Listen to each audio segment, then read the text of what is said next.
काल फलटण पंचायत समितीच्या सभापती निवडीवेळी जे फलटण तालुक्यामध्ये ओरिजिनल ओबीसी समाजाला डावलून एक मराठा कुणबी समाजाच्या उमेदवाराला सभापतीपद देण्याची चर्चा सुरू आहे. आज तुम्ही फलटणमध्ये आल्यात, काय तुमच्या भावना याविषयी? चर्चा नाही, फक्त ऑलरेडी हे आमचं संविधानिक पद जे मूळ ओबीसींना मिळायला हवं होतं ते पद ऑलरेडी इथल्या राज्यकर्त्या लोकांनी, राजे रजवाड्यांनी हे त्यांच्या घरामध्ये घेतलेलं आहे.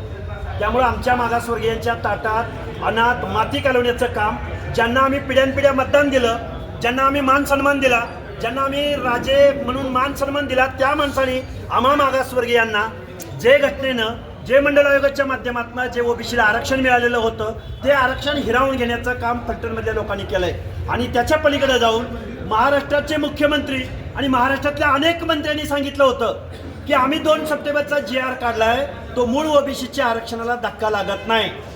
मग त्याची प्रयोगशाळा आमच्या फलटणमध्ये केली का तुम्ही?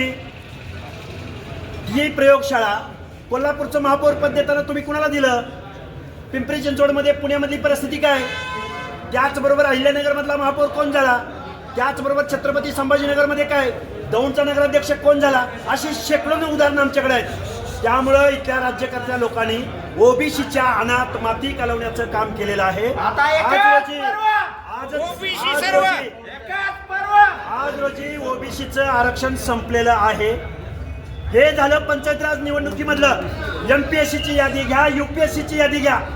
शिक्षण आणि नोकऱ्याच्या एंट्री पॉइंटला बोगस सर्टिफिकेटचा सुळसुळाट या महाराष्ट्रामध्ये सुटलेला आहे आणि मूळ ओबीसीचं आरक्षण संपलेलं आहे. ओबीसींना माझी विनंती आहे, आपल्या लेकरा बाळांसाठी, आपल्या आरक्षणाच्या संरक्षणासाठी तुम्ही एकत्र या, अन्यथा गुलामीमध्ये त्यांची गुलामी करायला तयार राहा. सर, आपली पुढची भूमिका कशी असेल? हे बघा, 24 तारखेला 24 मार्चला फलटणमध्ये ऐतिहासिक असा मोर्चा होईल.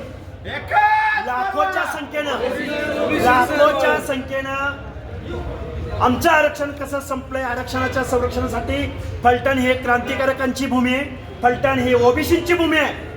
ज्या लोकांना आमच्या दारात मतं मागायला यायचे त्या माणसांना आम्ही हा जाब विचारण्यासाठी 24 मार्च रोजी आम्ही ओबीसी आरक्षण बचाव, ओबीसी एल्गार मोर्चा, नवे पर्व ओबीसी सर्व ही भावना डोळ्यासमोर ठेवून आम्ही येत्या 24 तारखेला फलटणमध्ये मोर्चा काढत आहोत, मोर्चाची हाक देत आहोत. आताच आपण बोललं की सध्या अर्थसंकल्पीय अधिवेशन सुरू आहे आणि ओबीसी व त्यामध्ये सुद्धा अन्याय झालेला आहे. हा अन्याय कायमच होत आलेला आहे.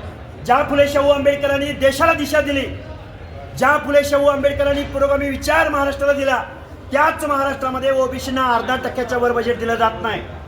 ही शोकांतिक आहे. आज आमचं पंचायत राजमधलं आरक्षण गेले तर आम्हाला एवढे वेत नाहीत, पण आमच्या हक्क अधिकाराची तिजोरी इथले कारखानदार महाराष्ट्रातले आमच्या बोडक्यावरती बसून आमची पिळवणूक करण्याचं काम करतायत. हे आम्ही ओबीसी बांधवांना समजावून सांगू. 24 मार्चला जो आपण मोर्चा काढताय त्या मोर्चाला ओबीसी समाजातील किती जाती तुमच्या बरोबर? सगळ्या जाती, कुणीही मागं राहायचं कारण नाही. आणि आमच्या ओबीसी जातींबरोबरच विजयंती अबकडे सगळे येतील, SBC येतील, मायक्रो ओबीसी येतील. मायक्रो नाही, मेजर ओबीसी आम्ही 60% आहोत. पण आमच्या बरोबर SC आणि ST बांधव, दीनदलित बांधव, बहुजन बांधव सुद्धा येतील. आज आम्ही जात्यात आहोत, तुम्ही सुपात आहात. आज अॅट्रॉसिटी कायद्यासंदर्भात मंत्रिमंडळातली माणसं बेजबाबदार वक्तव्य करतायत, त्याचा सुद्धा निषेध करायला इथं आमची आंबेडकरी जनता येईल, हा आम्हाला विश्वास आहे. शेवटचा प्रश्न आहे, बारामती विधानसभा मतदारांची पोटी होऊन लागली, या संदर्भात आपली भूमिका असेल? आमच्या ओबीसीचे हक्क, अधिकार, अडचणी मांडण्याचा प्रयत्न आम्ही करू. त्या निवडणुकी संदर्भात मी इथं बोलणार नाही, मी बारामतीच्या डायसवर ते बोलीन. साहेब, दुसरा एक असा मुद्दा आहे की राष्ट्रवादी BJPचे सर्व कार्यकर्ते आहेत, पण कदाचित त्यांना जर वरून प्रेशर आलं, कोणी प्रेशरला भीक घालणार नाही. इथं सगळे निवडून आलेले सदस्य आहेत, अनेक पदाधिकाऱ्यांनी राजीनामे दिलेले आहेत. अरे आम्ही जनतेसाठी आम्ही आहोत आणि ज्या जनतेच्या जीवावर आम्ही राजकारण करतो. पण ते मोर्चा सहभागी होतील का? सगळे होणार सामील, आणि जे कोणी होणार नाही त्यांना शुभेच्छा आहेत.